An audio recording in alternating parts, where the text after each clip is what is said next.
So I posted a photo of my top 40 all-time most listened to albums. So there's a lot of hip-hop, a lot of R&B, jazz, electronic, there's some noise rock on there, a lot of metal. I asked you your top 5 albums, and I promised I would listen to every single one. Well, I got over 50 albums to listen to. Some I had to really dig through online to even just listen to a copy of. And these are the lists I kind of want to go through even more, because I'm sure you've heard a lot of reviews on So third person on the list was my good friend OMAR, and he gave me a huge selection of Anais Mitchell. She's a folk singer-songwriter, and I've actually listened to one of her tapes before called Hadestown. It sort of plays like a novel. You really had to follow through with every single word she's going through. The album that I chose from Omar's list, I chose Young Man in America. One thing I found that I liked about this album, it was a lot more approachable. Stripped back in terms of writing compared to, well, I guess the only album I've heard from her before, which is Hadestown. Again, what sets apart Anais Mitchell is her writing. There's a lot of different themes in this album about parenting, moving away, losing your traditions. Call it the whole folk and singer-songwriter album a lot, but it does have a more of a rock approach to that genre.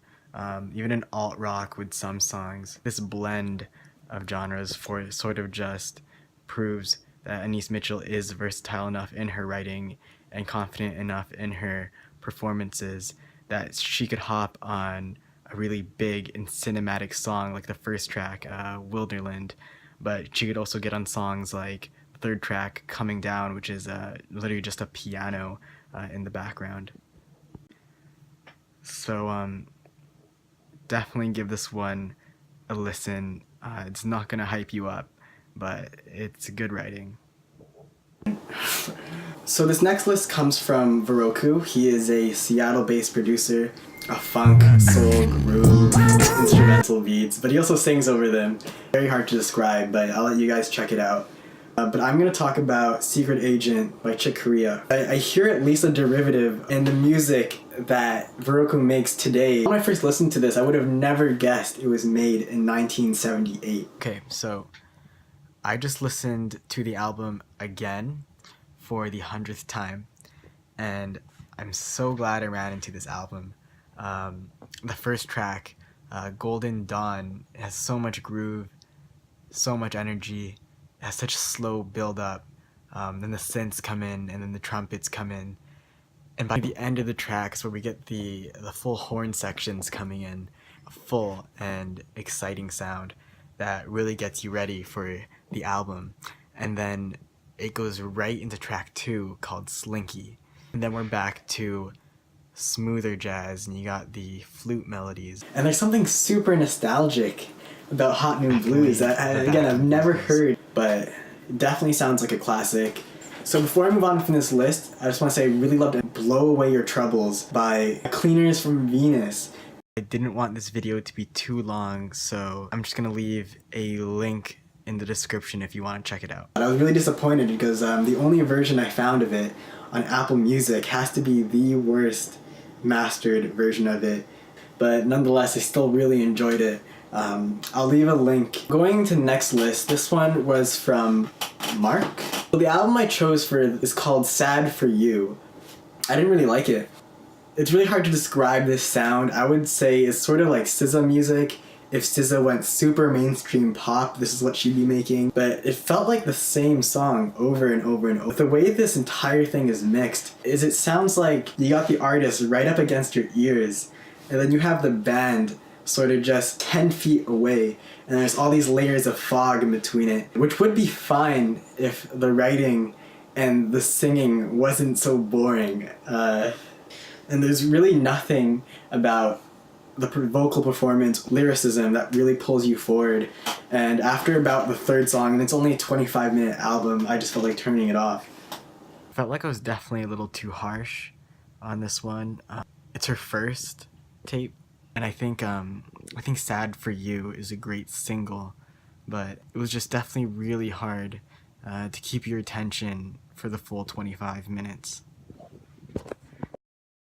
So the next list is from Rome's. He is a musician based right here in Toronto. Of course, I chose Channel Orange by Frank Ocean just because I've been listening to Blonde a lot lately again. Really a breakthrough album for him, and I think he won his first Grammy. One of the best things about Frank Ocean is his versatility in his voice. He has ingenious songwriting. He's produced a lot of my favorite tracks that I still listen to this day. Thinking About You, obviously, Forrest Gump, Fertilizer, Crack Rock, Sweet Life, Pink Matter, one of my favorite songs, Pink Matter. The Andre 3000 feature on that is crazy. If I had anything bad to say about this album, I'm definitely not a fan of first 3 minutes of Pyramids. I know it's just so abrupt when it comes in the track listing. It has this super dance electronic vibe with the loud thumping kick drums. I think that's sort of my personal hot take on it, because when I put on Channel Orange, I pretty much selectively choose the tracks because I look towards this album, I don't know, sort of just like a chiller album. So tracks like Lost and Pyramids sort of don't fit that scheme for me. But other than that, definitely one of my favorite tapes of all time. This one's from Jam's NSFW. He's an Atlanta-based producer. He makes really weird chop and screw style trap productions. You guys should definitely check that out too. But he asked me to review Veteran by JPEG Mafia. Definitely the newest selection I've had to listen to. I can definitely see why a lot of critics like it. It's definitely super experimental.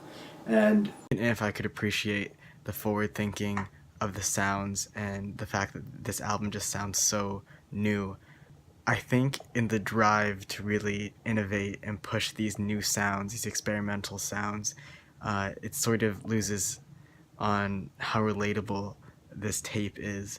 And there's only a handful of tracks here that I do like. Macaulay Culkin, Rainbow Six, 1488, Curb Stomp, and all of these tracks are pretty much distorted, loud in-your-face bass, and so it definitely does not stick to a single genre.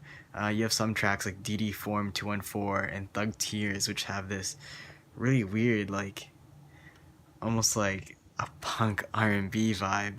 And then I thought the album was enjoyable to listen to. I just thought it was a little too off the rails. If you're just looking for an album to refresh your ears, this is definitely it. But I can't really see myself coming back to this that often.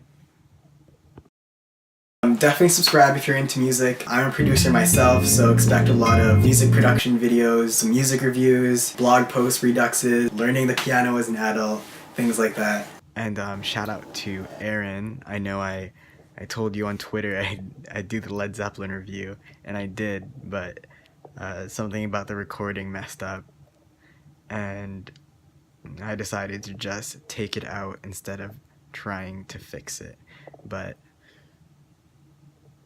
thank you again for being the first one to send me a list.